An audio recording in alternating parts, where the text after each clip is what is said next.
Amados, epístola, 1 Pedro capítulo 4, verso 7, onde as irmãs escolheram como tema, 1 Pedro 4 e 7, que diz assim: e já está próximo o fim de todas as coisas, portanto, sede sóbrios e vigiai em oração. Aleluia. Um texto sugestivo, um texto abrangente, e deixe-me dizer, um texto urgente. Eu fiquei maravilhada que na semana que a irmã Dolores me mandou o tema daqui, a irmã Angélica me mandava também o tema do Planalto, 1 João lá, vai ser dia 22, e já, filhinhos, e é já a última hora. E eu disse, Deus está querendo tratar com a sua igreja, Deus está querendo despertar. É um texto que a gente poderia falar sobre oração, sobre despertamento, sobre a volta de Jesus. E a gente vê o nosso coração trazer alguns sinais da última hora. Nós estamos vivendo dias em que a igreja, parece-me que está um pouco adormecida. A gente fala das bênçãos, a gente fala das promessas, a gente fala das conquistas, mas parece que a gente está querendo ficar por aqui mesmo. Parece que a gente está adaptado com essa situação aqui mesmo. Quando na verdade a palavra de Deus, ela é um alerta constante. E o que eu gosto do texto é que ele mostra exatamente que há uma necessidade de despertamento, há uma necessidade de se acordar. Eu gosto quando o texto nos traz estes sinais, porque ele começa mostrando exatamente algumas coisas que fala das aflições de Cristo e ser participante, fala em ser hospitaleiro, mas o que ele chama, o texto urge para a necessidade de ter um despertamento de que já está próximo o fim. E quando a gente fala do fim, parece que o arrebatamento está tão distante. Mas agora nós vamos entender que o anticristo ele já começou a desenhar o cenário. Eu vou repetir para você entender o que Deus está grande, uma imigração tão grande de muçulmano, querendo implementar a lei Sharia, querendo implementar o Islã, querendo implementar o Alcorão nas nações por onde eles chegam. A Europa está apavorada, abriu as portas. Então você diga, mas por que a irmã Aparecida vai falar disso aqui hoje? Afinal de contas a Europa é tão longe. Deixa eu dizer uma coisa, no Brasil já chegou vários aviões, inclusive recebendo incentivo do governo federal. São Paulo já está assinando decretos para ser ensinado o Alcorão nas escolas. E nós crentes, com picuinha dentro da igreja, cantou e não me chamou, passou e não me saudou, falou de mim e eu não gostei, e perdendo tempo, e gastando munição, e o inferno se alastrando, e o reinado do anticristo sendo preparado aos olhos da igreja. Trabalhosos. Sobrevirão tempos trabalhosos, porque haverá homens amantes de si mesmos, avarentos, presunçosos, soberbos, blasfemos, desobedientes, desobediente a pais e mães, ingratos, profanos, sem afeto natural, irreconciliáveis. E o texto diz mais, caluniadores, incontinentes cruéis, sem amor para com os bons, traidores, obstinados, orgulhosos, mais amigos dos deleites do que amigos de... É aí que a coisa pega. Quando ele fala, ele descreve em quem serão esses homens, a gente pensa, é os ímpios. Nananina. Aí ele diz: tendo aparência de piedade, mas negando a eficácia dela. Sabe o que o texto está dizendo? Haverá tudo isso aqui, como obra do engano. E ele diz mais: negando a eficácia dela, destes afasta-te, porque deste número são os que introduzem nas casas e levam cativo mulheres nécias, sendo homens corruptos de entendimentos, repróbados quanto à fé. Não irão, porém, avante, porque a todos será manifesto o seu desvario, como também o foi daqueles. Ele fala de quê? Ele fala de uma corrupção que não está lá fora, mas uma corrupção que tem a cara da piedade. As irmãs do ciclo de oração sabem que uma das coisas que eu mais falava no ciclo de oração é que o espírito que vai operar na igreja da última hora é o espírito de quê? Do engano. Parece santo, mas não é. Parece direito, mas não é. Parece crente, mas não é. Porta a Bíblia, usa gravata, saia lá no ocotó, cocó de crente, mas não tem nada de crente. É só fachada. Isso é uma característica dos fins dos tempos. O que mais? O texto diz que eles são incontinentes. O que é incontinentes? Que não se controlam, que não se contêm, sem moderação. O texto diz mais que esses homens serão blasfemadores, ou seja, falam aquilo que danificam. O texto diz mais que eles serão caluniadores. O que é? Lançadores de contenda.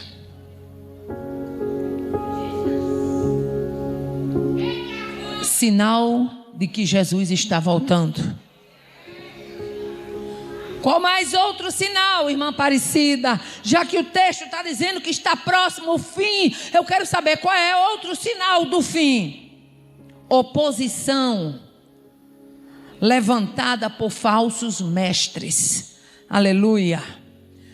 1 Timóteo 6, do versículo 3 a 5 diz assim: se alguém ensina outra doutrina e não se conforma com as sãs palavras do nosso Senhor Jesus Cristo e com a doutrina que é segundo a piedade, é soberbo e nada sabe, mas delira acerca de questões e contendas de palavras, das quais nascem invejas, porfias, blasfêmias, suspeitas, contendas de homens corruptos de entendimento e privados da verdade, cuidando que a piedade seja causa de ganho. Aparta-te dos tais. Nunca se viu tanta gente na internet dizendo: tem uma palavra de Deus para você. Ele não tem nem sequer testemunho de crente, mas está dando palavra de Deus na internet. Fachada, maquiagem. Mas o Espírito de Deus quer alertar o seu povo.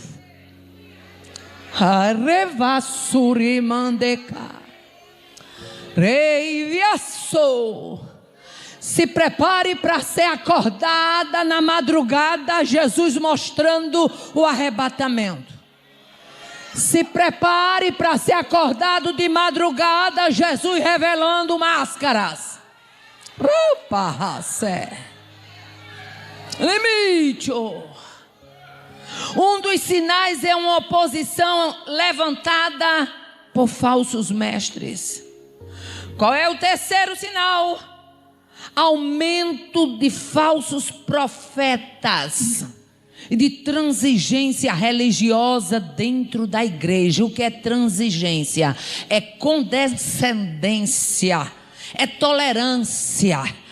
Transigência é quando você acaba cedendo às vontades, é uma exigência de outra pessoa que aceita as condições facilmente.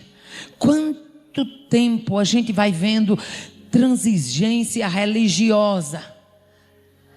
É uns moderninhos querendo que desça de goela abaixo o que a gente não aprendeu, dizendo que é ultrapassado. Aleluia. Aí Paulo escrevendo, aleluia, ele diz: mas os homens maus e enganadores irão de mal a pior, enganando e sendo enganado. Aí na segunda epístola a Timóteo, capítulo 4, verso 3 e 4, ele diz: porque virá o tempo que não sofrerão a sã doutrina, mas terão comichão nos ouvidos e amontoarão para si doutores conforme as suas próprias concupiscências e desviarão os ouvidos da verdade. Nós estamos vivendo dias que as pessoas estão querendo amontoar doutores. Se aqui não está pregando o que eu gosto, eu vou para lá, ali prega o que eu gosto. Se aqui não está bom, eu vou para lá, ali prega do jeito que eu gosto. Se o meu pecado está sendo confrontado aqui, eu vou para lá. Os crentes antigamente, quando eram confrontados pelo pecado, eles mudavam de postura, eles mudavam de conduta. Hoje está mudando de igreja, porque não querem mais ser confrontados. Oh, aleluia. Ai, revaçúquia. Limite. Uma tarde de despertamento. É uma tarde que um cotonete do céu vai passar no ouvido para tirar a cera que está presa.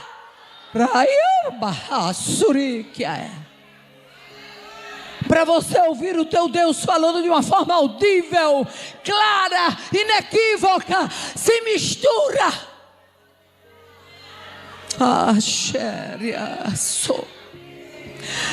Na sua segunda epístola, capítulo 2, Pedro também diz, versículo 1 a 3: e também houve entre o povo falsos profetas, como entre vós haverá também falsos doutores, que introduzirão encobertamente heresias de perdição, e negarão o Senhor que os resgatou, trazendo sobre si mesmo repentina perdição.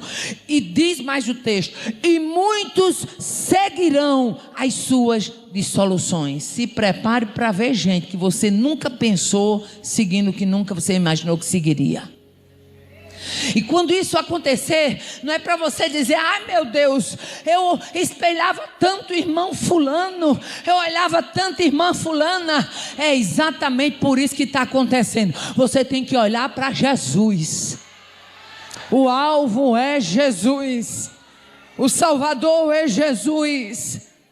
Aleluia. O texto é claro, diz: muitos seguirão as suas dissoluções, pelos quais será blasfemado o caminho da verdade, e por avareza farão de vós, que texto profundo, por avareza. O que é avareza? Por amor ao dinheiro. Muita gente aí com o microfone na mão, abrindo igreja da noite para o dia, dos pés para a cabeça, de trás para frente, de frente para trás. Não é por amor à alma, não, é por amor a dinheiro. Aí o texto é claro, diz: eles por avareza farão de vós negócio com palavras fingidas, sobre as quais já de largo tempo, olha, Pedro já vinha ensinando a fazer tempo, já de largo tempo, não será tardia a sentença, e a sua perdição não dormita. Nunca se viu tanto negócio em nome da fé. Nunca se viu. Nós encontramos ainda na sua segunda epístola, capítulo 3 de Pedro, dizendo: sabendo primeiramente isto, que nos últimos dias virão quem? Escarnecedores, andando segundo as suas próprias concupiscências, e dizendo: onde está a promessa da sua vinda? Porque desde que os nossos pais dormiram, todas as coisas permanecem como desde o princípio da criação. Isso aí a Bíblia já falava, isso aí a Bíblia já dizia. Não é para mim me admirar com isso aí, não. Jesus está chegando, Jesus está chegando. Acenda a candeia, Jesus está chegando. Não dá mais tempo para brincar de crente, não. Jesus está a saber com o que tu está falando com a tua igreja. Me dá o entendimento. Oh, aleluia. Qual outro sinal da última hora? Qual outro sinal que já está próximo a este fim? Rejeição às autoridades e desrespeito à lei de Deus. E quando eu falo em rejeição às autoridades e desrespeito à lei de Deus, eu quero dizer que não se aplica apenas a pastores, porque até mesmo pastores, se estiver pregando o que está contra a palavra, não é para ser obedecido. Não é para ser obedecido. Não está pregando contrário à palavra. A palavra diz uma coisa, ele está dizendo outra, e está mandando você fazer outra. Aleluia. Tito capítulo 3 verso 1 a 5 diz: lembra-se de que se sujeitem aos que governam, as autoridades, sejam obedientes e estejam prontos para toda boa obra, não difamem a ninguém, nem sejam altercadores, mas sejam cordatos, dando provas de toda cortesia para com todos os homens, pois nós também outrora éramos nécios, desobedientes, desgarrados, escravos de toda sorte de paixão e prazeres, vivendo em malícia e inveja. Aí ele prossegue: mas ele, no finalzinho já do versículo 5, ele nos salvou mediante o lavar regenerador e renovador do Espírito Santo. Nós éramos isso, mas o que foi que nos salvou? Ele. O Espírito Santo entrou porque Ele nos salvou. Aleluia. O que foi que nos resgatou? Foi Ele, por meio da lavagem regeneradora e renovadora por meio do Espírito Santo. Oh, aleluia. Aí Judas, na sua epístola, capítulo 1, verso 8, ele diz: ora, este das mesmas sorte, quais sonhadores alucinados. Olha, Judas chama de sonhadores alucinados. Não só contaminam a carne, mas também rejeitam o governo e difamam as autoridades superiores. Aí eu gosto muito da expressão de Jesus, lá no Evangelho de Mateus, capítulo 24. Ele diz assim: e como foi nos dias de Noé, assim também será a vinda do Filho do Homem. Porquanto, como naqueles dias anteriores ao dilúvio, comiam, bebiam, casavam e davam-se em casamento, até o dia em que Noé entrou na arca e não perceberam. Estava todo mundo comendo, todo mundo casando, todo mundo se banqueteando. Noé entrou na arca e ninguém se ajeita agora. Arrabá, surimi, docomanai, redé, viacé, rapapapapá. Não vai dar tempo. Se ajeite agora. Abai, Euro, Manassé, Ribicho. Deus está sacudindo a casa para acordar os que dormem, para levantar os caídos, para fortalecer os fracos, para tirar o engano dos enganados.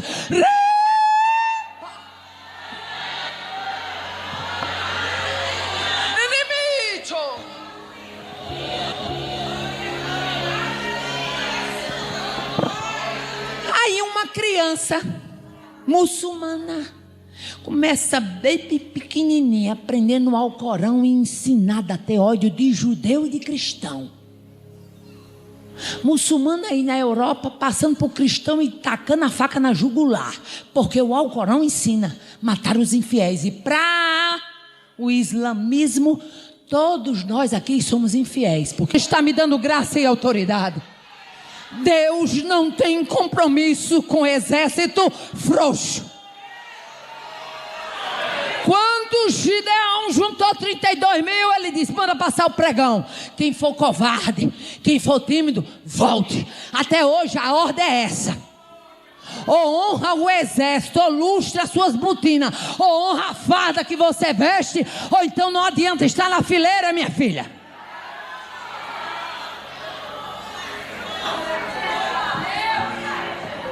Está se levantando o cenário da perseguição contra a crente.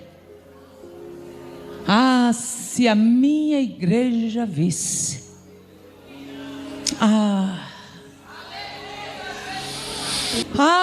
Se vocês vissem leis que estão sendo tramitadas, que deputados ainda não viram. Os olhos das autoridades ainda não perceberam. Mas já está sendo protocolada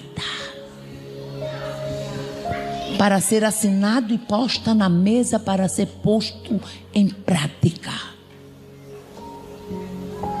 Mas nesta tarde, Deus nos trouxe aqui para dizer: já está próximo o fim. Essa bancada eu levanto a mão e vocês dizem: já está próximo o fim. Depois eu vamos para a galeria e depois vamos lá para cima. Tá bom assim?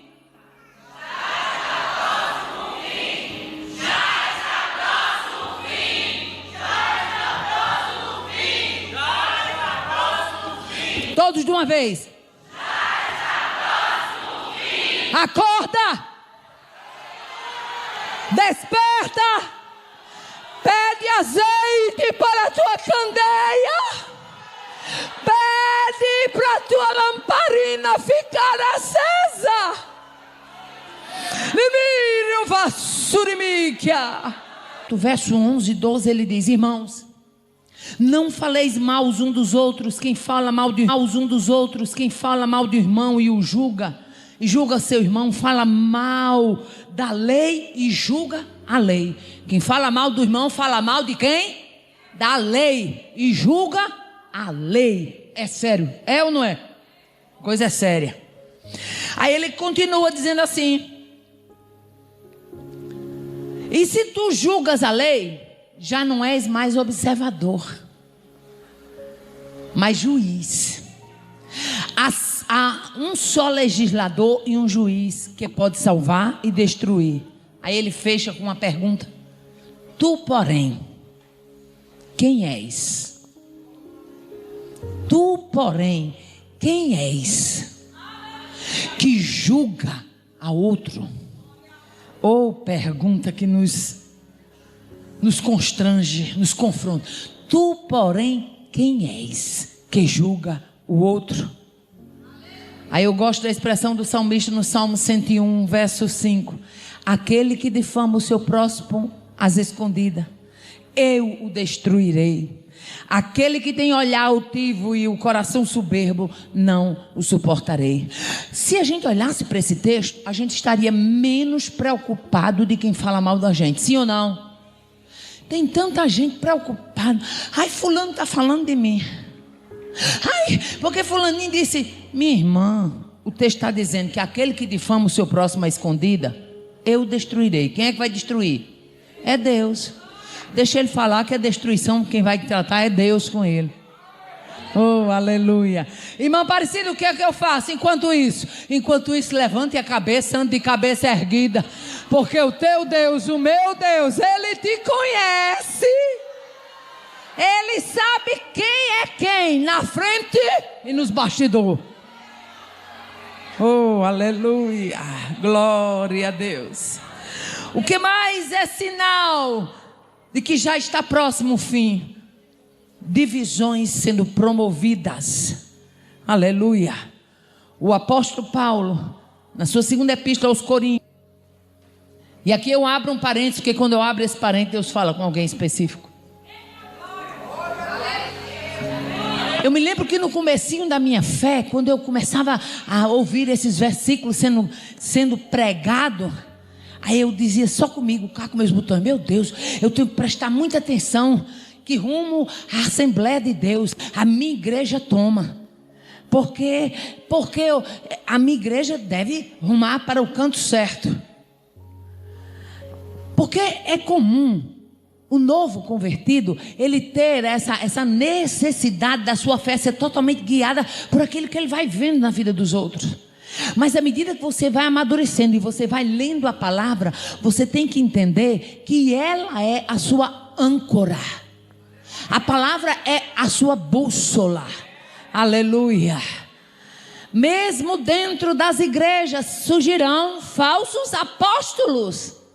Mesmo dentro das igrejas surgirão obreiros fraudulentos. E a gente tem que ter maturidade de saber que o mundo não vai acabar por isso, não. É sinal de que Jesus está chegando. Aleluia. Qual outro sinal de que já está próximo ao fim, irmã Aparecida? Indução ao erro. Aleluia. Na sua epístola aos Efésios, capítulo 4, na palavra de Deus, vento de doutrina representa ensinos inconstantes. Vento de doutrina representa ensinos inconstantes. Eles não se sustentam quando são passados pelo crivo da palavra. Vento de doutrina é manipulação, é obra de engano, usado por falsos mestres para enganar. Para enganar quem? Os indoutos. Quer ver uma coisa? Tem gente que só crê que a vitória vem se ele der, se ele fizer, se ele mandar, se ele agir. Tem gente aí que só crê, pastor, que só vem uma vitória se ele fizer uma peregrinação e for fazer uma oração de frente para o mar. Outros estão procurando, acham que só Deus só vai ouvir se ele for orar lá no monte. Eu me lembro que eu cheguei há um tempo atrás, cheguei numa determinada capital grande. Eu estava hospedada nessa capital, na casa do meu irmão, tinha ido atender uma agenda e resolvi ir ao culto de uma igreja grande. E pasmem, uma assembleia. E quando cheguei lá, parecia que eu estava noutra denominação. Porque quando eu fui chegando, o obreiro me saudou e disse: está aqui, minha irmã, a chave da sua vitória. Quando eu olhei, tá o tamanho da chave que ele botou na minha mão. Eu nunca tinha visto aquilo, nós não temos esse costume. É assim ou não é? Aí eu disse: meu Jesus, eu disse: não, meu irmão, não, é a chave da sua vitória. Aí eu disse: rapaz, eu vou guardar isso aqui dentro da minha bolsa, porque quando eu chegar no apartamento que eu for contar para Nonato, meu irmão, ele não vai acreditar. E eu tenho que estar com essa chave para mostrar. Abri a bolsa, botei a chave e fui para o culto. E quando chegou lá, pega a oração de 300, pega a oração de 600, de 900, sei quantos. E eu olhando aquela arrumação, e tome caixa, e era uma coisa, eram umas caixas para lá, umas caixas chegando, contei ele disse, foi até ele, que é de lá, ele quase não, foi aqui, foi aqui. Aí eu contei como é que tinha sido o transcorrer do culto, eu falei: meu irmão, pelo amor de Deus, zero Bíblia, muita arrumação, muita obra para arranjar dinheiro, para isso, para aquilo. Bíblia, zero.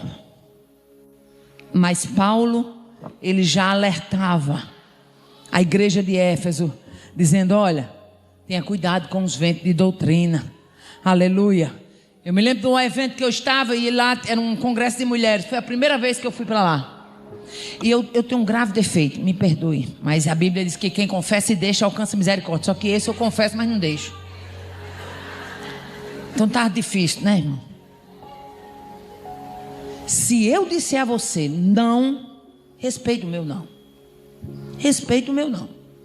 Quer ver eu ficar azogada? É quando eu digo que eu não quero e a pessoa fica ali insistindo. Tem gente que gosta de manipular, fazer você fazer a vontade dele. Eu não. Se eu disser não, você insistiu, não. Você diz não. Na terceira vez eu já olho para você, já disse que não é não.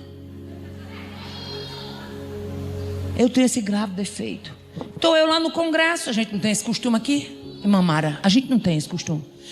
Quando de repente a mulher do obreiro pegou e disse: vamos falar, Aparecida, vamos marchar. Eu digo: marche você. Deixa no meu canto.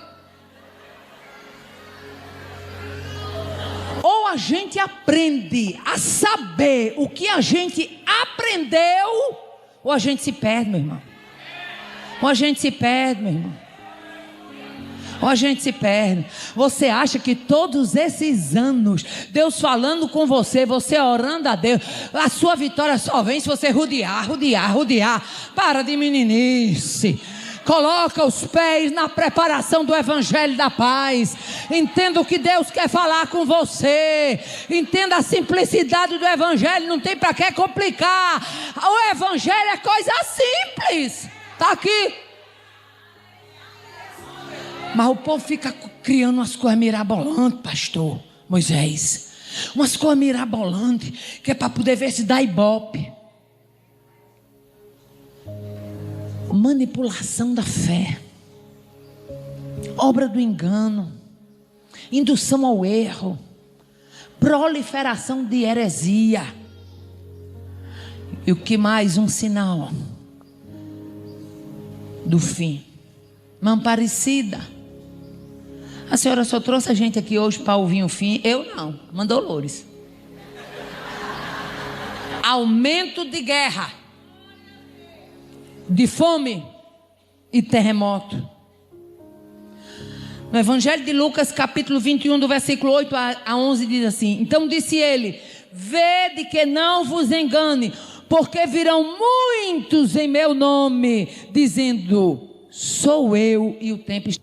E ele diz mais: levantar-se-á nação contra nação, reino contra reino. Haverá em vários lugares terremotos, fomes, pestilências, e haverá também coisas espantosas e sinais no céu. Sabe o que era isso aqui? Jesus, no sermão profético do princípio das dores. Jesus, ele mostrava que os discípulos não eram para estar impressionados com a beleza do templo, né? Porque a missão da igreja, ela é mais nobre, ela é mais profunda, é mais espiritual. Jesus se preocupava com vidas. Jesus revela que o essencial é se preparar. Por isso que ele diz: não vos assusteis. Jesus mostra que a obra do engano viria usando o nome dele. Muitos virão em meu nome. Porque se disser: eu estou aqui no nome do capeta, você não vai? Não vai. Vai dizer que vem em nome de Jesus. Aleluia.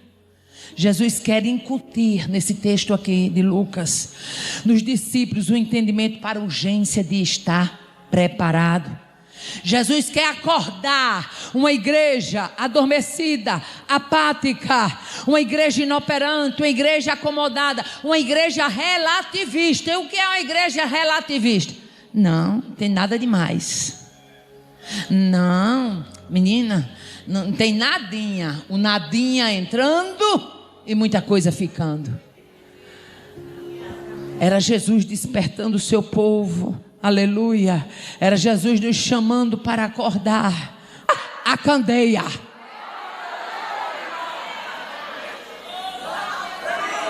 O fim está próximo, acenda a candeia.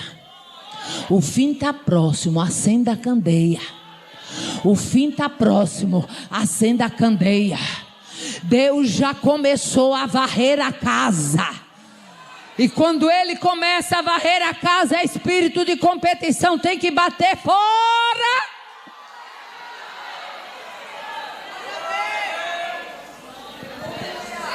E quando Ele começa a varrer a casa, hipocrisia tem que arrumar a mala. E quando Ele começa a varrer a casa, perseguição vai desarmar a barraca.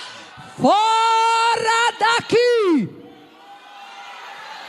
Eu vejo pelos olhos da fé, o Senhor está palmilhando os quatro cantos dessa igreja, e quem for vivo verá. Deus vai promover um sacode para acordar quem está dormindo. Vai ter crente sendo sacudido, mas eu vou dar glória. Vai ter crente sendo sacudido, mas é para ir para o céu. Vai ter crente sendo sacudido, mas é para não dormir o sono da negligência. Vai ter crente sendo de pé. Morenita, venha cantar com as irmãs o seu primeiro hino. Porque Deus é mistério, dentro de mistério. Hoje na minha casa, ouvindo esse hino, eu senti tanta presença de Deus.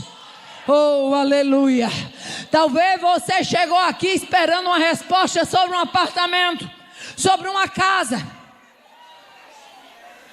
sobre uma porta de emprego.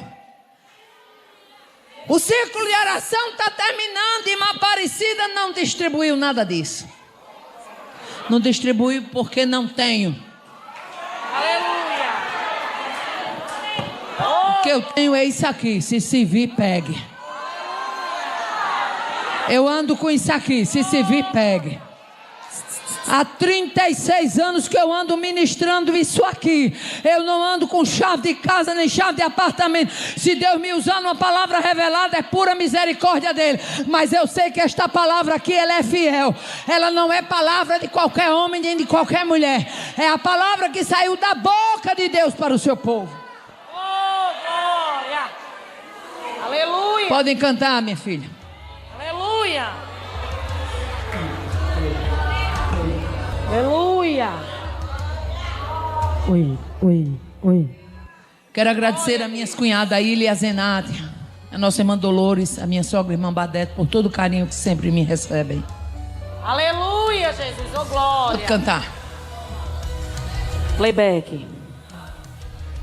Oh, aleluia. Deus é mistério dentro de mistério. Oh, aleluia. Não se preocupe não, que Deus vai começar a revelar o arrebatamento até para quem não é crente na tua casa. Glória a Deus, aleluia. Quem já sentiu a presença dele? É como diz um hino, a presença de Jesus altera as coisas. Aleluia. E já foi cantado aqui que isso é coisa do meu Deus. Eu quero saudar a igreja na paz do Senhor. Podemos sentar em nome de Jesus. Eu quero nessa oportunidade louvar a Deus, agradecer a Deus pela vida do pastor dessa igreja, pela vida da nossa irmã Cida, pela vida do ciclo de oração, por mulheres que Deus tem levantado aqui. Quero louvar a Deus pela vida da nossa irmã Thelma. E antes de entrarmos na mensagem, nós gostaríamos de dar um breve aviso. Muitas irmãs que já nos acompanham pelas redes sociais ficaram perguntando: irmã Aparecida, vai trazer livro? Vai trazer livro? Eu até estava falando com meu esposo esses dias que as viagens se tornam ainda mais cansativas porque livro pesa. Mas o povo pede para a gente tem que trazer, né? Então, para os irmãos que interessar, nós temos, para quem não sabe, eu sou escritora. Não porque quis ser, mas porque Deus me quis tornar.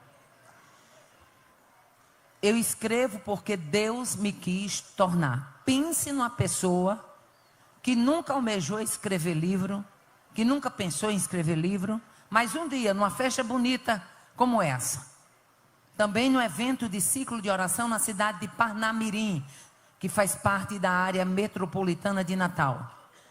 Na hora do almoço, estávamos eu e meu esposo almoçando, quando de repente a dirigente do trabalho que tinha ido almoçar com a gente, ela parou assim, porque Deus, eu acho bonitíssimo, Deus. Porque Deus, quando quer falar com a gente, Ele fala no trânsito, Ele fala na pia, Ele fala no quarto, Ele fala na cozinha, Ele fala na lavanderia, Ele fala dentro do ônibus, Ele fala no meio da rua. Glória a Deus.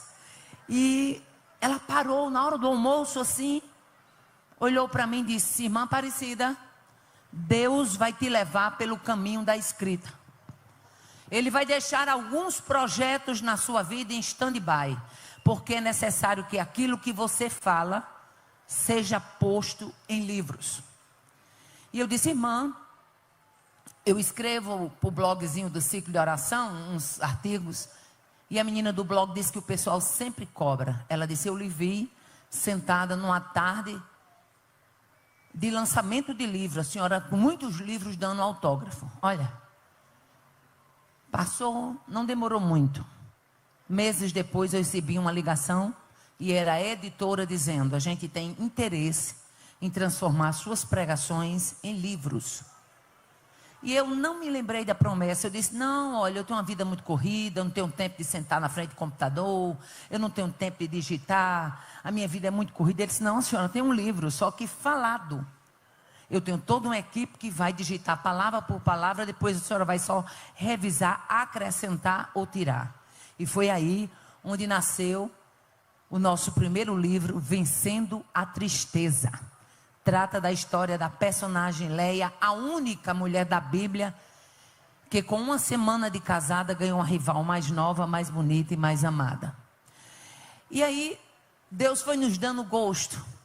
E nós lançamos o nosso segundo livro. Esse livro ele já está na 7ª edição. É Intercessão, um clamor necessário. Esse livro, ele foi o tema da minha monografia de bacharelado. Eu fui a única da turma, que vocês sabem que o nosso trabalho de final de curso, a gente escolhe o tema. E eu fui a única que abracei o tema de oração. Intercessão, um clamor necessário. Um verdadeiro estudo sobre a oração. Muitas pessoas me mandam um recadinho no direct do Instagram, às vezes me marcam no YouTube dizendo: aquele livro da senhora mudou a minha vida de oração.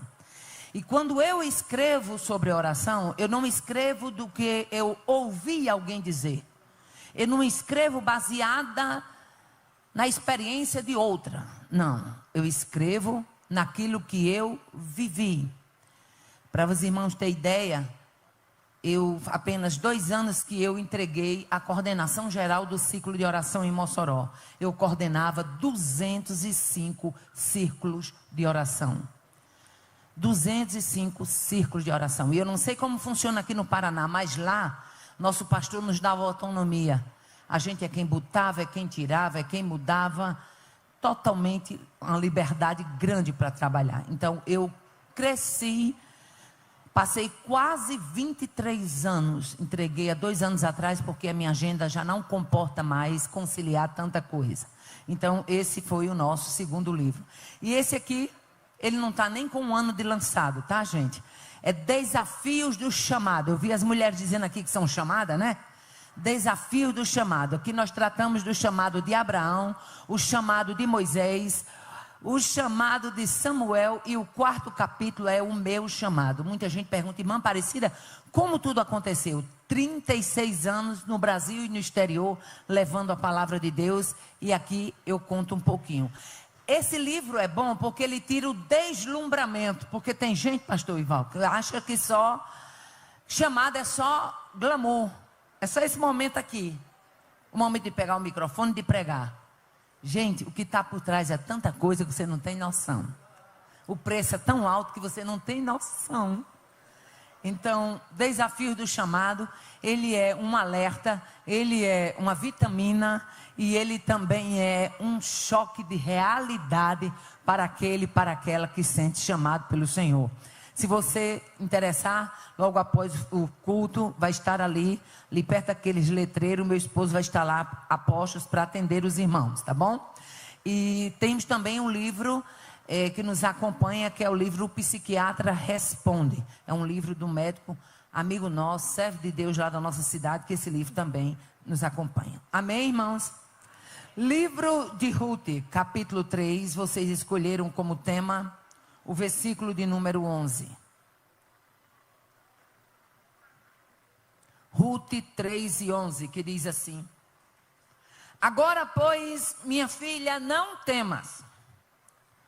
Tudo quanto disseres te farei, pois toda a cidade do meu povo sabe que és mulher virtuosa. Aleluia. Quantos podem dar glória a Deus? Palavras de Boaz para Ruth, já depois dela ter chegado em Belém. Vocês escolheram como tema: mulher, não temas. Mas na verdade, por que é que a Bíblia é um livro dos mais encorajadores? Por que que a Bíblia ela é tão enfática em falar para o povo não temer? Por que que a Bíblia tem mais de 360 não temas? Um para cada dia do ano. Por que que Deus teve a preocupação de deixar na sua palavra que era para não temermos? O que Deus queria nos ensinar com isso? Porque o medo, acima de tudo, o medo é paralisador. O medo, ele boicota os avanços. O medo é um estado psíquico de inquietação, de angústia, de insegurança, gerado pela consciência de um perigo que pode ser real ou imaginário. O medo também é chamado de temor, de receio, de pânico, de apreensão, de fobia, de horror. A Bíblia nos mostra alguns tipos de homens e de mulheres que temeram. Mas eu quero chamar a sua atenção, que postura devemos adotar diante do medo. O medo é humano, mas o não temas é divino. Eu vou repetir para você entender o que Deus quer trazer para nós nesta noite. O medo é humano, mas o não temas é divino. E por ser divino é imperativo. E por ser divino é superior. E por ser divino é libertador. Oh, aleluia. E por ser divino ele transcende as circunstâncias. Oh, aleluia. Eu gosto muito de uma expressão bíblica no livro de 2 Crônicas, capítulo 20, versículo 2 e 3. Eu vejo nestes versículos qual deve ser a postura de todo crente diante do temor. Nos diz o texto: então vieram alguns e deram aviso a Josafá dizendo: vem contra ti uma grande multidão. Quem é que estava vindo? Uma grande multidão. Quem é que estava vindo? Uma grande multidão. E o portador da notícia ainda disse mais para Josafá: eles vêm além do mar e da Síria, e eis que já estão em Hazazon Tamar, que é em Gedi. Aí a Bíblia nos diz: então Josafá temeu. Mas logo em seguida também diz a postura que ele tomou. Temeu, mas pôs-se a buscar o Senhor e apregoou um jejum em todo o Judá. Oh, aleluia. Aqui está a receita perfeita. Como se vence o medo? Buscando ao Senhor. Como se vence o medo? Na oração. Como se vence o medo? No jejum. Como se vence o medo? Na intimidade. Oh, aleluia. Eu desconheço crente de oração ser crente frouxo. Não tem. Se tiver a ver de frouxo, pode ter certeza que é porque está faltando postura de oração. Ah, que sério. Não tem como essa matemática dar errado. Por quê?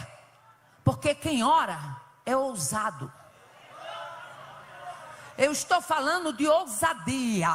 Quem não ora é atrevido, mas quem ora é ousado. Aleluia. Não tem como dar errado. A Bíblia é um livro de encorajamento. A Bíblia é um livro de um Deus poderoso dizendo para os seus filhos: eu não quero você com medo não. Arrocha o cinto porque eu tenho coisa grande. Eu não quero você caindo das pernas não. Fique de pé porque eu quero que você corresponda ao chamado que eu tenho para a sua vida.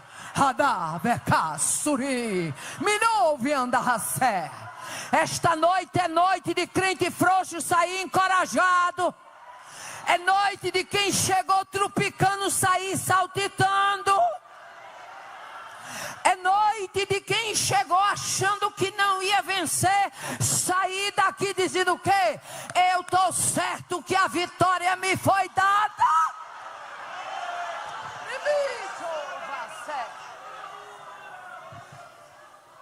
Eu estava vendo aqui a apresentação dos nossos candidatos, dos nossos políticos e autoridades. E quando as irmãs levantaram para cantar, eu disse: meu Deus, se essas mulheres entendessem que para acontecer aqui, primeiro tem que acontecer aqui.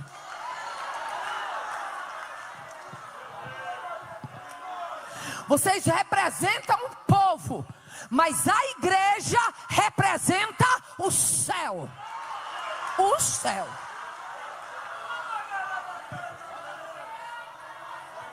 Já imaginou o que é você dar o seu voto consciente e você orar para quem está lá ser usado em favor da nossa nação? Nós vamos precisar falar mais sobre isso.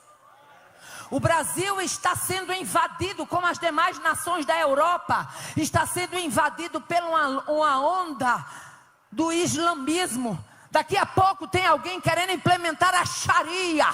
Daqui a pouco tem alguém dizendo que não vamos mais adorar a Deus, mas tem que adorar a Alá. E se a gente não acordar como igreja agora, a gente vai estar dormindo. E Deus nesta noite me encoraja a dizer: acorde! Bate em quem está do seu lado aí e faça o que eu estou fazendo na autoridade do nome de Jesus. Acorde, acorde, acorde, acorde, acorde, acorde, acorde, acorde, acorde, acorde, acorde, acorde. Não dá para dormir, acorde, acorde, acorde, acorde. Nabai Shurimão de Coviané.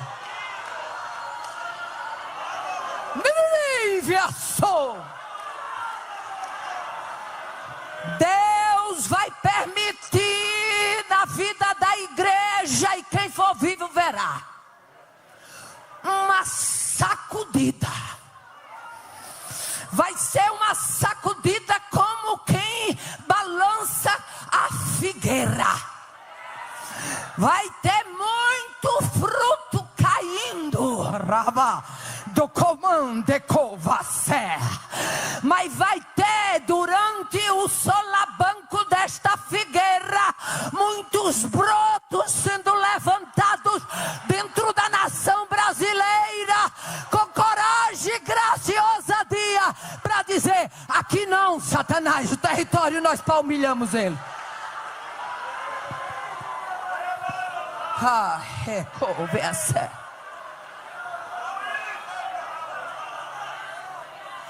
A Bíblia é um livro de encorajamento. Em toda a narrativa bíblica, você vai ver Deus encorajando o seu povo. No livro de Gênesis capítulo 15, versículo 1, Deus encoraja Abraão dizendo: não temas, Abraão, eu sou o teu escudo e o teu grandíssimo galardão.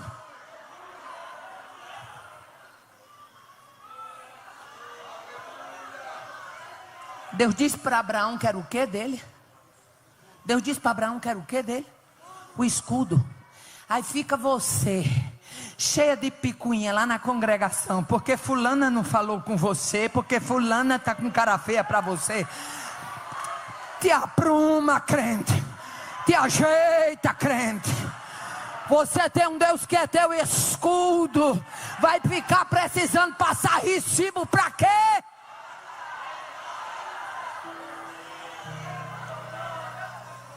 Nós encontramos Moisés encorajando o povo diante do Mar Vermelho.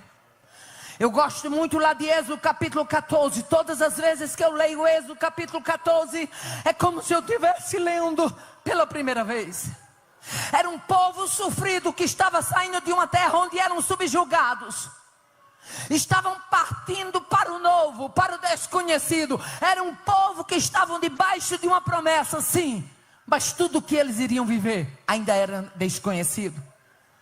E quando chega no versículo 13 e 14, Moisés diz para o povo, diante do Mar Vermelho, o povo inquieto, o povo achando que ali ia ser fim de linha. Sabe o que me encanta em Deus?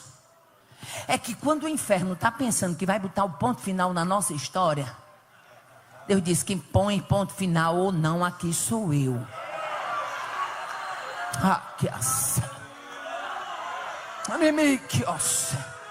Quantas vezes o inferno já quis botar o ponto final e dizer: parou, acabou aqui. E Deus disse: não, aleluia, aguarde, porque eu vou chegar com o livramento. Aguarde, porque eu vou chegar com a resposta. Aguarde, porque eu vou chegar com a saída.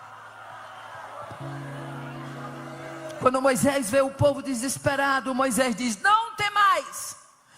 Estai quieto e vede o livramento que o Senhor vos fará, porque aos egípcios que hoje vocês vistem, nunca mais o vereis para sempre. O Senhor pelejará por vós e vos calareis. Deixa eu traduzir isso para o meu nordestinês.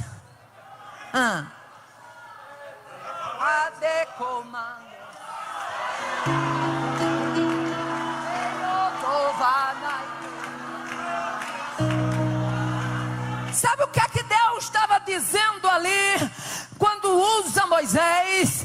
Não se aveste não. Essas carinhas que você está vendo aí, tudo querendo a sua caveira, eu vou mostrar que é a última vez que você está vendo, porque eu vou chegar com o livramento, eu vou chegar com a saída, e eu vou dar passagem no meio desta tribulação.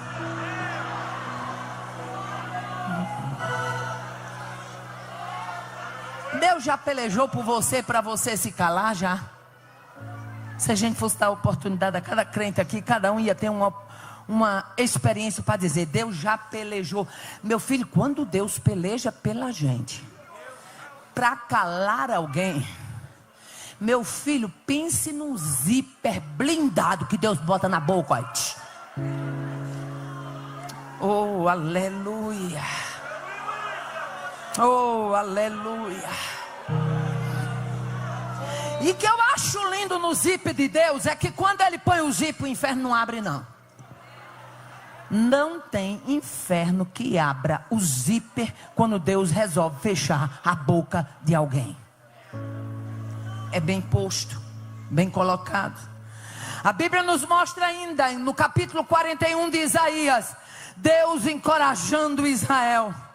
Versículo 8 a 10, quando diz assim: mas tu, ó Israel, servo meu, tu Jacó, a quem elegi, semente de Abraão, meu amigo, tu a quem tomei desde os confins da terra, e te chamei dentre os mais excelentes, e te disse: tu és meu servo, eu te escolhi e não te rejeitei.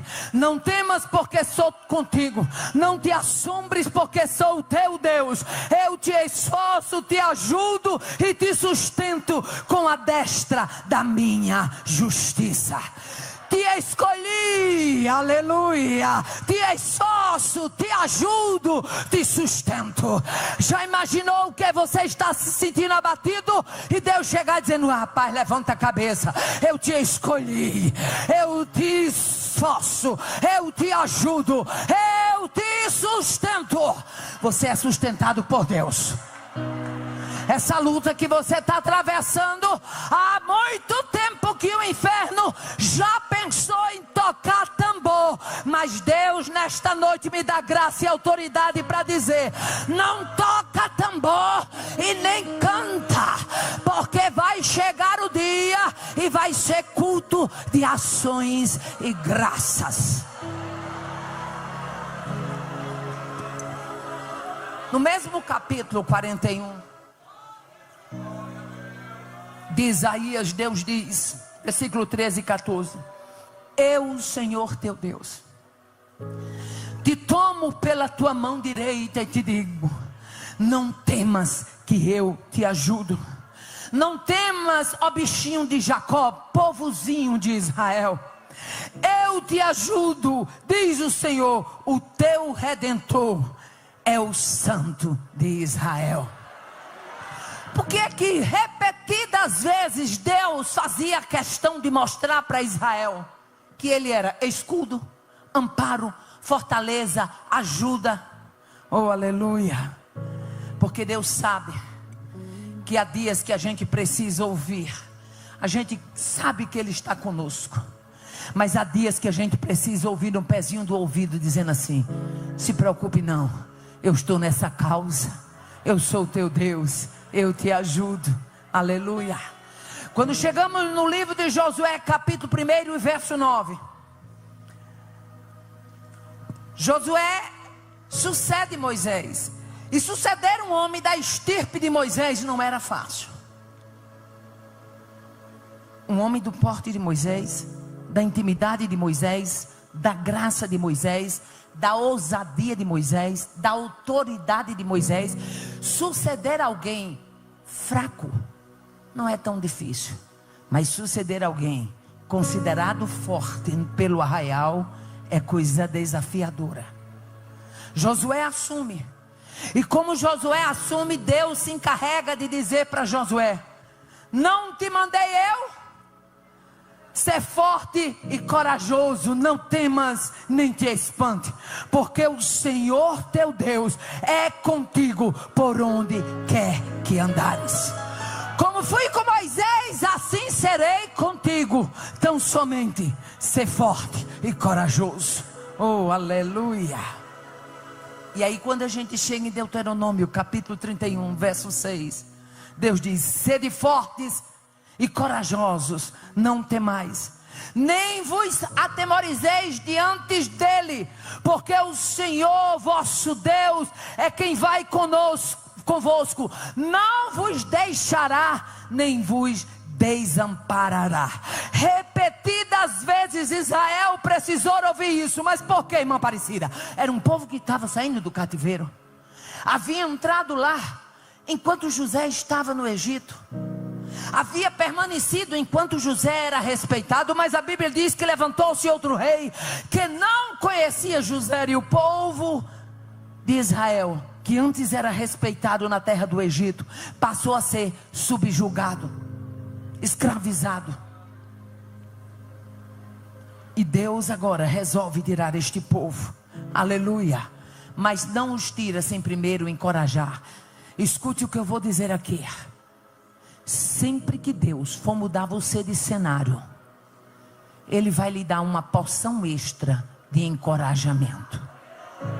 Sempre que Deus for mudar o ciclo da sua vida, Ele vai dar uma porção extra de coragem, ao ponto de você olhar para trás e dizer: como foi que eu tive coragem? Você não tinha, mas Deus te habilitou para este tempo e te deu a coragem necessária para a mudança que era requerida.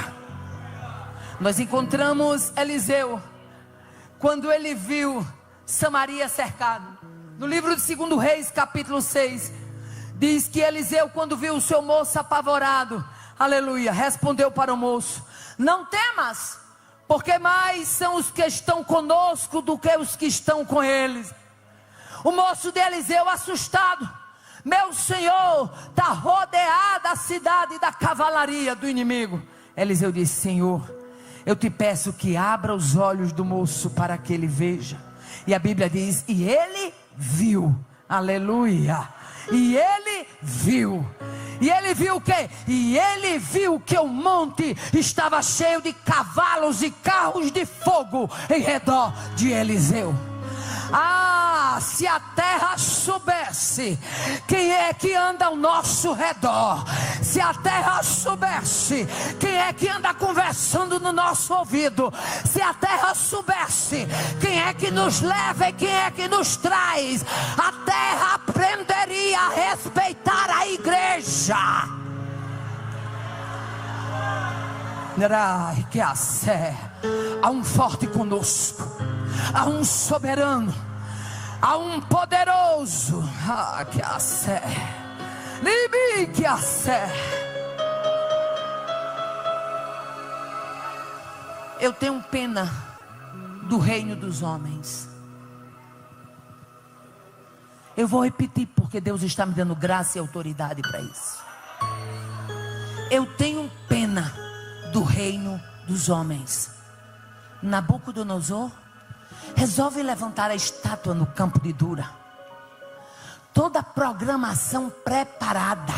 Ele seria honrado, tocaria a gaita, o pífaro, o saltério, a harpa, e todo mundo se dobraria. Mas tinha 3 crentes de ciclo de oração lá dentro. Você vai entender onde Deus quer nos levar. Tinha 3 crentes de vida de oração lá dentro. Tinha 3 crentes que oravam de madrugada lá dentro. Tinha 3 crentes que se quebrantavam na presença de Deus lá dentro. Festa preparada, autoridades presentes. Nabucodonosor doido para se amostrar.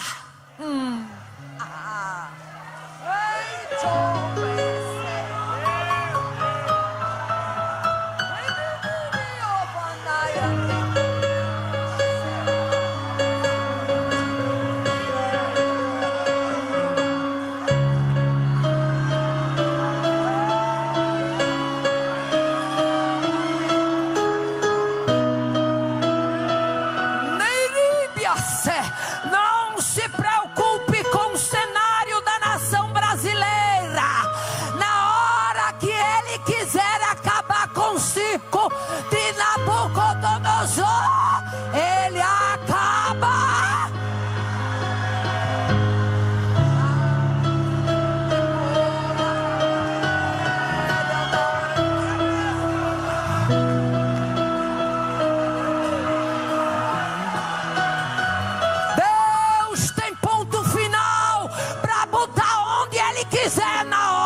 Que ele quiser.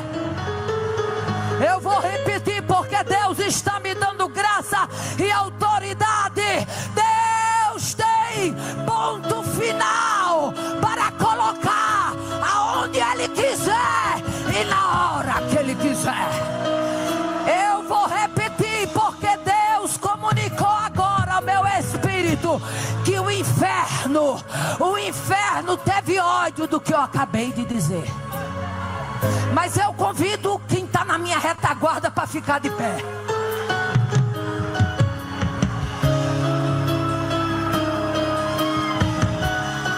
Mexeu no inferno, não foi, Satanás? Mas eu ganho graça.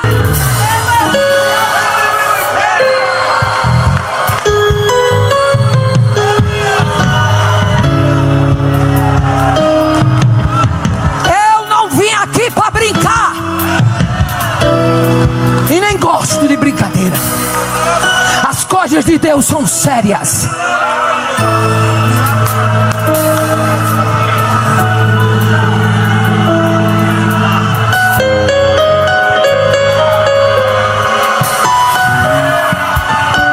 Deus quer fortalecer o seu povo,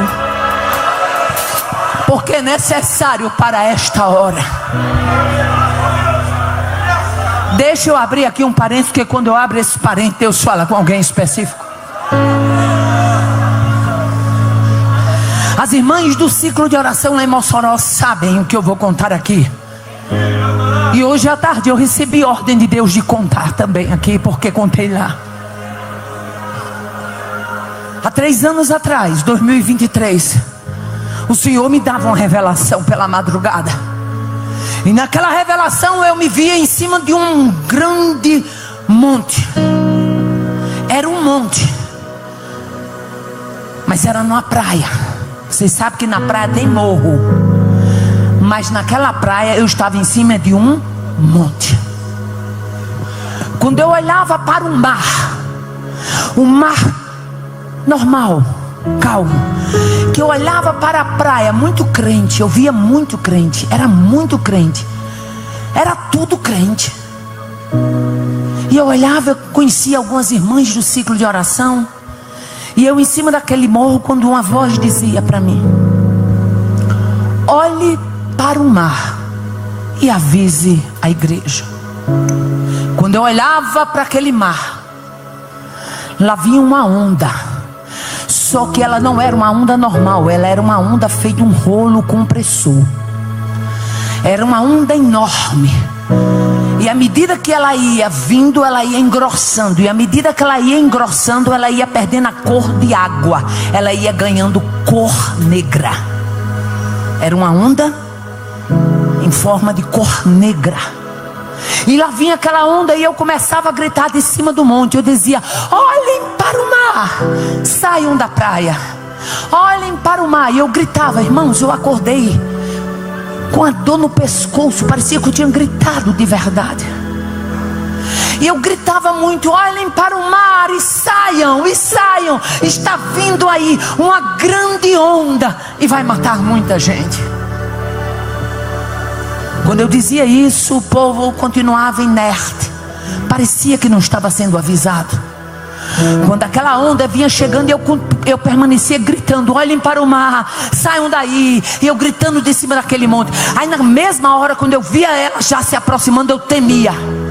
Eu dizia: essa onda, ela é tão alta que ela vai chegar aqui onde eu estou. Quando eu temia, aquela voz dizia: você não está em morro, você está no monte.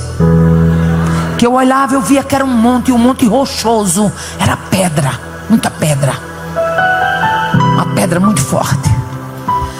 Quando de repente aquela onda chegava, quando ela chegava na praia, ela já não era mais um rolo compressor. Ela se transformava numa grande língua.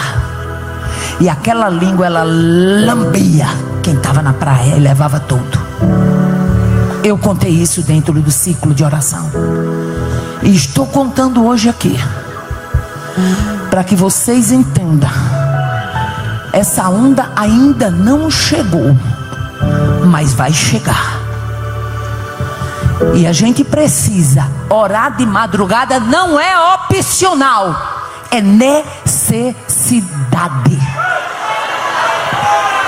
Não se ora de madrugada para ostentar o título de mais crente nem mais santa. Se ora de madrugada para dizer: eu dependo mais, eu necessito mais, eu careço mais da tua ajuda, Deus.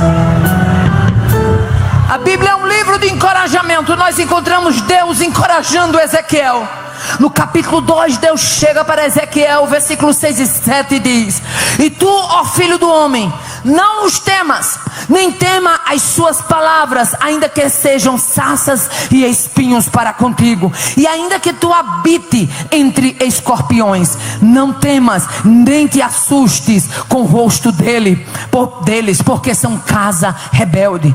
Mas tu lhes dirás as minhas palavras, que ouçam, que deixem de ouvir.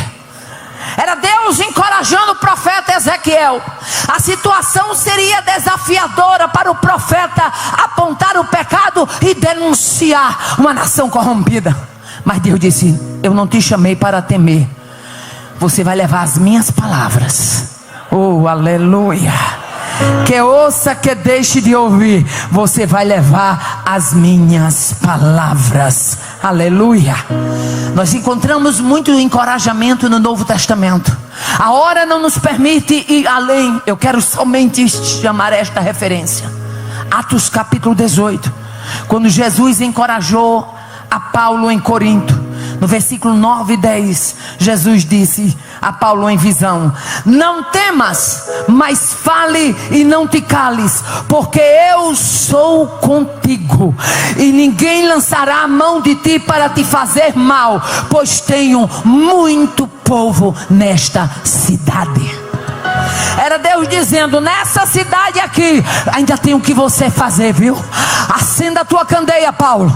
Coloca minhas palavras na tua boca, mas fale e não te cale, porque ainda tenho muita gente para ser alcançado, e o instrumento vai ser você. Oh, aleluia. A Bíblia é um livro de encorajamento.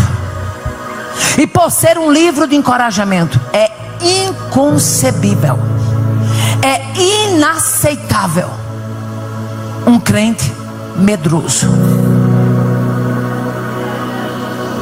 Temer, todo mundo teme. Josafá temeu. Mas qual é a sua postura quando o medo chega? A gente não pode esquecer uma coisa: o inferno, ele trabalha com uma ferramenta bem articulada, chamada pressão psicológica.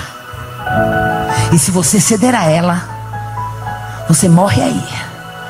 Mas se você se fortalece em Deus, você triunfa justamente aí. Você está entendendo o que Deus está falando aqui?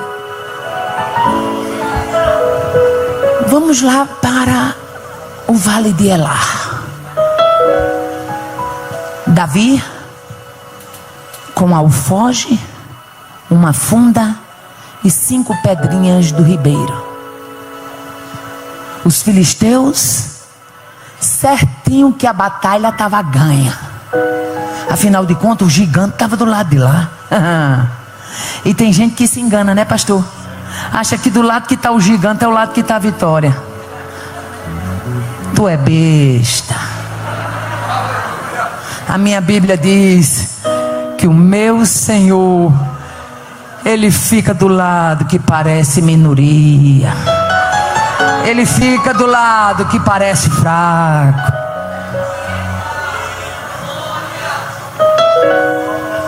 Por que a Bíblia orienta tanta gente a não temer? Porque Ele sabe que o temor gera angústia, a angústia gera tristeza, e a tristeza não deixa a alegria do Senhor estar em nós.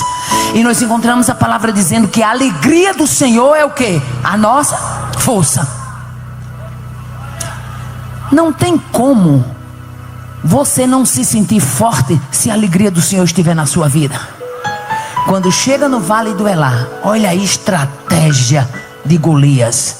Ele não era apenas gigante. Ele não tinha apenas um grande escudo, um grande escudeiro, uma grande lança, uma grande couraça. Ele tinha mais do que isso. Ele tinha safadeza suficiente para querer amedrontar um menino. Eu vou repetir para você entender o que Deus está falando. Ele tinha safadeza suficiente, porque só o tamanho dele, só a estampa dele já dava para amedrontar. Mas ele acha pouco. Quando olha Davi, a Bíblia diz que ele o desprezou. Se preocupe não, Deus sabe trabalhar no cenário dos desprezados. Estou sentindo uma graça de Deus tão gostosa neste lugar. O desprezou e disse: sou eu por acaso algum cão vadio para tu vir a mim com paus? Hoje eu te darei as aves do céu. Olha a pressão psicológica. Era grande, era fanfarrão, era intimidador. Mas ali tinha um menino que conhecia a sua identidade em Deus. E quando o crente sabe quem ele é em Deus, o inferno tem que engatar. Olha para quem está do teu lado e diz assim: irmã, saiba quem você é. Porque quando você sabe quem você é, o inferno engata ré. Saiba quem você é em Deus.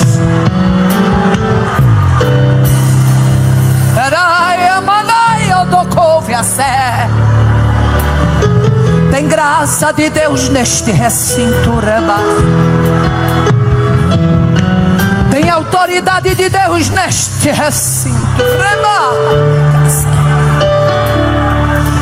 Na hora que aquela frase chega no ouvido de Davi, Davi rechaça. Sabe qual é o nosso problema? É porque às vezes a gente escuta o inferno profetizar na nossa cara e a gente se cala, meu bichinho. Não é para calar não, meu filho. Não é para calar.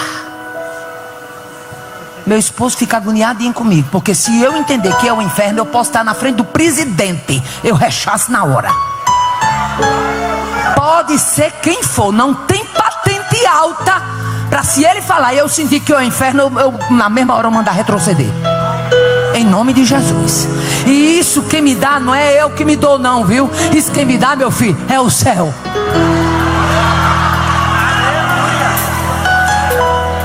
Na hora que chegou no ouvido de Davi, Davi entendeu que aquilo não era uma afronta a ele, era uma afronta ao Deus a quem ele servia. É tanto que Davi compreendeu que a batalha naquele arraial era uma batalha espiritual, que ele diz assim: quem é pois este incircunciso filisteu para afrontar o exército do Deus vivo? Ele não falou o exército de Israel, ele falou o exército do Deus vivo. Davi sabia que a batalha ela era muito mais profunda. Na hora que Golias disse: eu hoje te darei as aves do céu, Davi disse: espera aí, que agora o inferno falou e eu tenho que rechaçar. Oh, aleluia. Tu tá sentindo aí, mulher, o que eu tô sentindo aqui?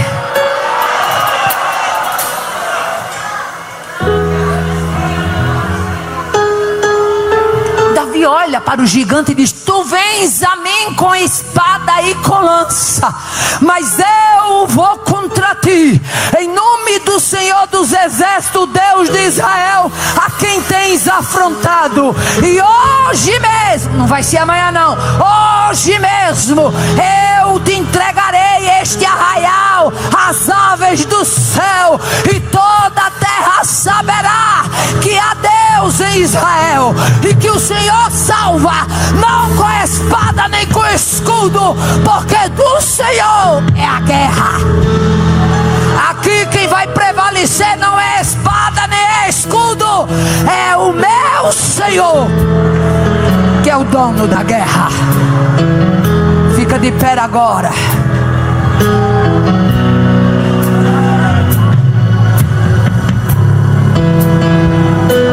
Se houver alguém para aceitar Jesus, vem à frente, sai do seu lugar. Eu quero esse coral bonito cantando, não tente entender. Vai lá, minha filha, junte sua turma bem bonita. Oh, aleluia. Não tente entender, apenas acredita. Oh, vai ter gigante tombando no arraial.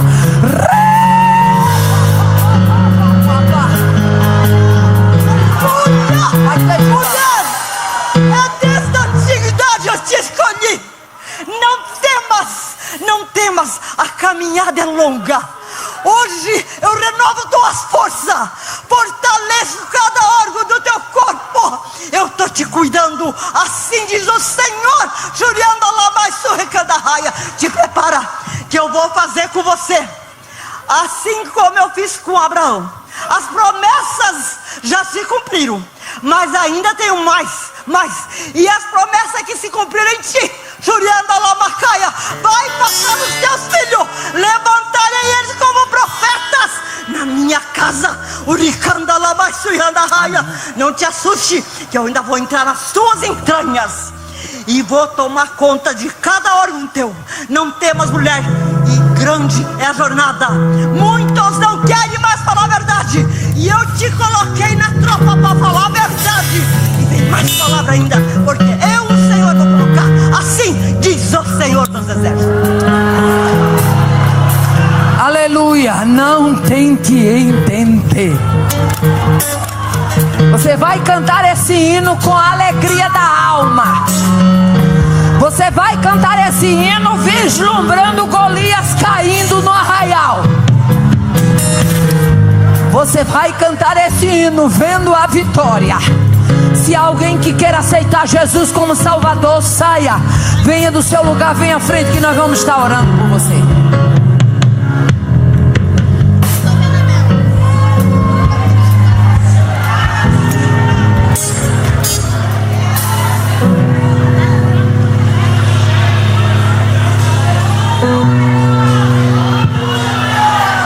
Tem crente crendo em milagre aqui?